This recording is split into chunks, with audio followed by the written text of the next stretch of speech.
Good afternoon, my family, friends, and ranch files. Doc Pierce here, and it's Thursday, June 19th, 2025. And I had a request for a garden update, so we're going to get that in just a second. But since all the South Poles came down for a drink, I thought I'd give you a quick peek. How you doing, moo cows? Boy, the flies are miserable. All the cattle suffer with them every year.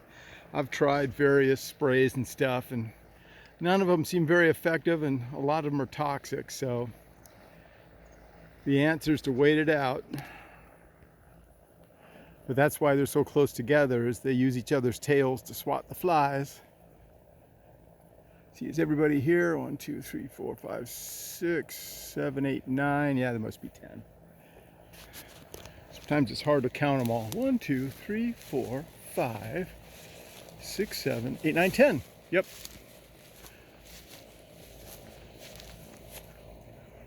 How you doing, girl?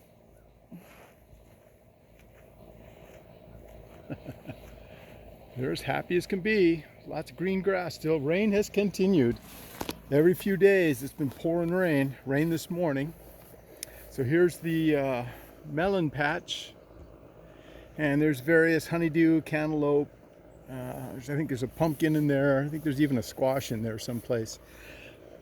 They've died and replaced them, and I forget what I put where, so I'm not 100% sure what's in here, but we'll see what comes up. Makes it kind of exciting. And strawberries, still some strawberries in there. The beets are doing fantastic. They're huge. And another bit of strawberries. The sunchokes have come on strong, as has the sunflowers. So those are the sunchokes. Never grown those before. Something likes them though. They're getting eaten. But the harvestable part is the root. I don't know if it's a tuber or a rhizome, but it's down at the bottom. Sunchokes or Jerusalem artichokes, or some people call them fartichokes because they supposedly give you a ton of gas. Uh-oh, what's going on here? What's the matter? Sunflowers falling over. Had some pretty good winds. We had tornado warnings, not last night, but the night before. That's always distressing to get that warning at about 2 o'clock in the morning. Extreme warning. Seek shelter. Well, I don't have a shelter. So I always say that if a tornado hits here, it'll be my Uber to heaven. And I can live with that. I mean, I can die with that. Just a quick peek at the blueberries. Finally got the trimming done around them. I still haven't swept off the landscape cloth. You can't leave this stuff on here because weeds will start growing from the top down. This fabric does a wonderful job of keeping weeds from coming up from below. But if you let dirt and grass start growing from the top, it'll go down through it and cause problems. So this is what they're looking like. I don't know, I think I may have around 40 of them. And I went to the local U-Pick blueberry patch this morning and picked 11 pounds of blueberries. So that should last me the coming year. Somebody already got this. Bird got it. This Bountiful Blue is probably the healthiest one I have. But they're all coming on strong. 2 years they did nothing.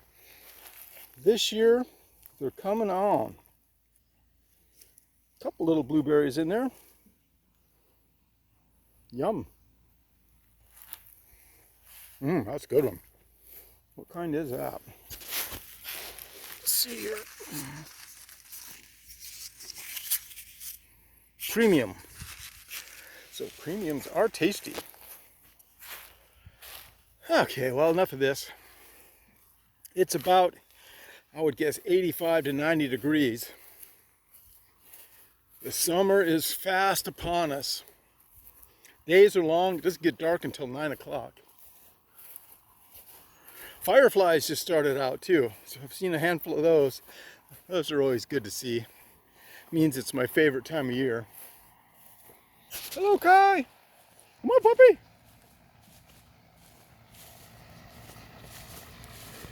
What are you watching those cows? You think that's a good thing to eat grass? You gonna eat that grass up? Doggone bee attacked poor Kai again. That dog is the true definition of a bitch. She's always picking on Kai. Okay, see anything else out here we can look at? We missed the peach tree. Let's look at that real quick. I've never seen it this covered with fruit. I only get fruit about every 3 years. But looky here. These guys are getting huge. It won't be long. Truly sad thing is though, I found out today that the repair on the freeze dryer, the third repair we've tried, was also unsuccessful. So I'm gonna have to send it back to Utah to be repaired for the second time, which makes me very unhappy. It costs about $400 or $500 to do that. It's going to be noisy in here because the fans are running. That's because it's over 98 degrees in here. Let's see. I forget the name of this squash, but you can see it's a long, skinny squash. They get to be about 2 foot long if you let them. And it's supposed to be squash bug resistant. Peppers are starting to come on, most of them. They've outgrown the aphid attack. Some of them are still struggling, like that poor little girl there. She's not doing too good yet, but I think she's gonna make it. So peppers are doing well.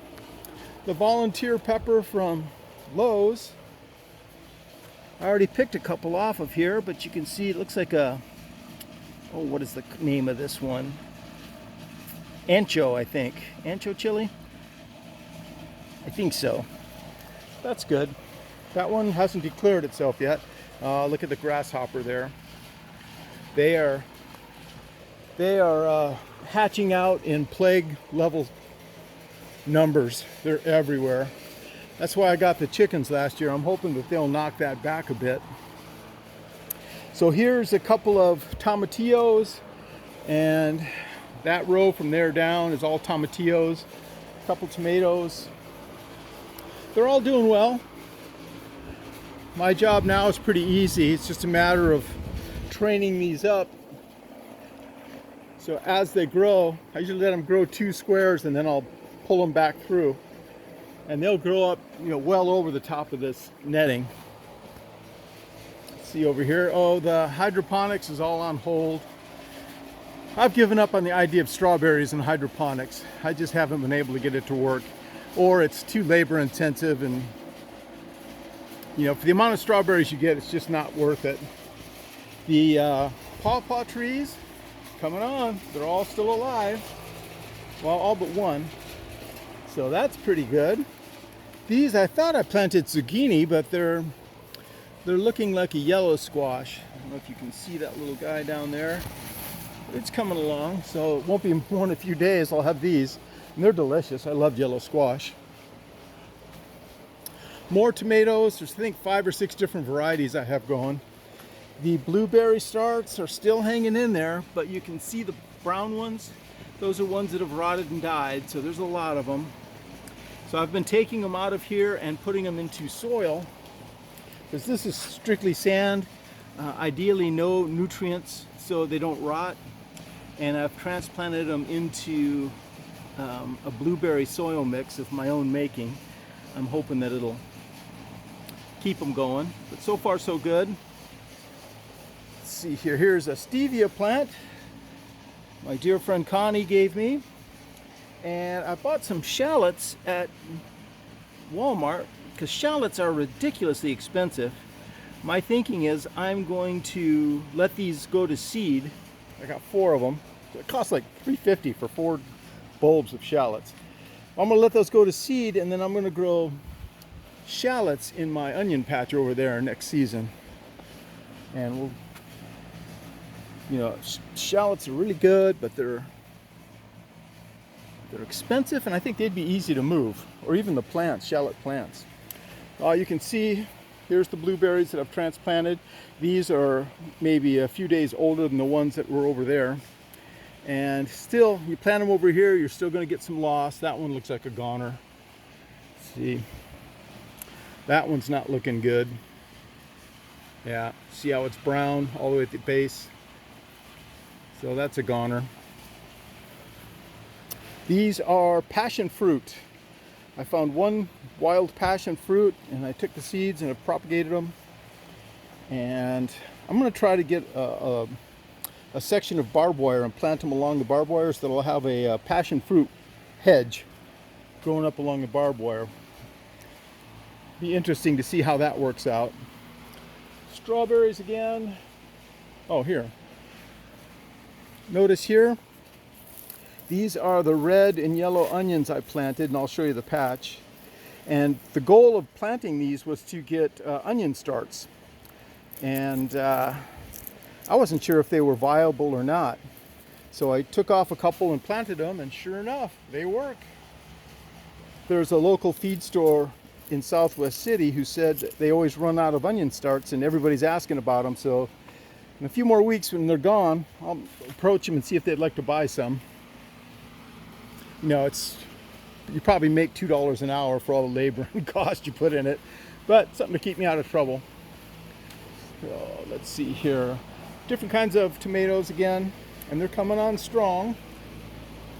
Oh, I could get something new. I think I showed you this last time, but this is oh, what's the kind of lemon? It's a really good kind of lemon. What is that called? Oh, Meyer lemon. That's a patio lemon. That'll have to come in the winter. I'll either bring it in the shop or bring it inside along with the kumquat. Kumquat's doing better. I transplanted it. It kind of went into shock and looked really sad for a couple weeks, but it's coming back. Oh, here's a failed experiment. I used these claws to keep the squash bugs out, but what happened is mold started growing and it's ruined the crop. So the best I can do here is pull all this apart, get rid of it. I think the cabbage is still okay. Whoops, uh-oh.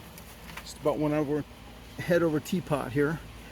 That's cabbage in here. That looks pretty good.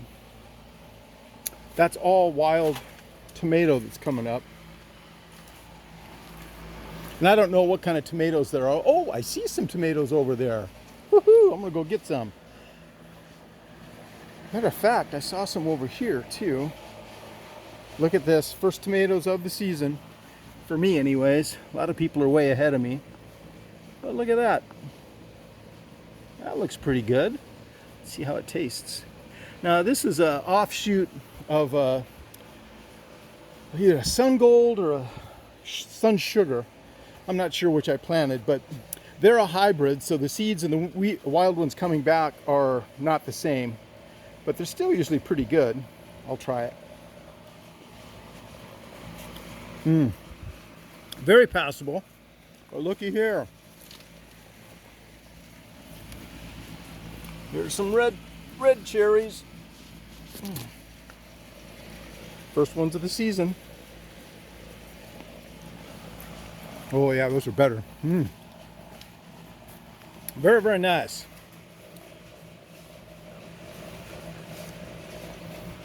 Cucumbers coming on strong. Something I learned about cucumbers, if you didn't already know, if you miss harvesting one of them and you leave it on the plant and it matures, the plant will shut down and stop producing. So you have to really keep on top of your cucumbers, make sure they all get picked when they're fresh and green. Don't let them go yellow and get old. Wild cucumber, all those flowers there, there's a gazillion celery seeds. And here's what volunteer celery. Here's the onions I planted. You can see these are the red onions. I thought they would all get about, this size right here. But since I went extra long, some of them are huge. The really big ones I'll take out and, well, if I get the freeze dryer repaired, I'll freeze dry them. That was my initial plan, but it might be a month before I send it and get it back, or even longer. Gosh, that's disappointing about that freeze dryer.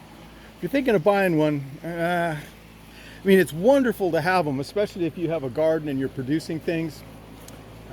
freeze drying food is just, you know, the nutrition value is better, the texture is better, it'll last longer. The thing will pay for